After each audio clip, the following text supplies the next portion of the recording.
కనుక దేవునిని పట్టుకోవడం నీకు ఎప్పుడు దొరుకుతాడు, ఎప్పుడు నిన్ను ఆశీర్వదిస్తాడు, నీకెప్పుడు దేవుని ఆశీర్వాదాలు దొరుకుతాయంటే ప్రభువును నువ్వు వెతికి పట్టుకోవడంలోనే.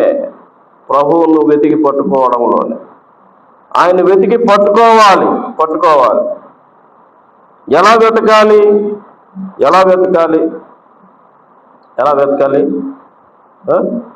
ఎలా వెతకాలంట? ద్వితీయోపదేశకాండం 4వ అధ్యాయం 29వ వచనం. ద్వితీయోపదేశకాండం 4వ అధ్యాయం 29వ వచన భాగం.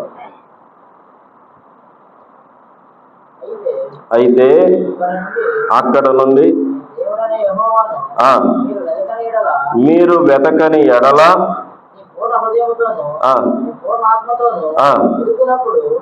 నీ పూర్ణ హృదయముతోనూ నీ పూర్ణ ఆత్మతోనూ మీరు వెతుకున్నప్పుడు ఆయన నీకు ప్రత్యక్ష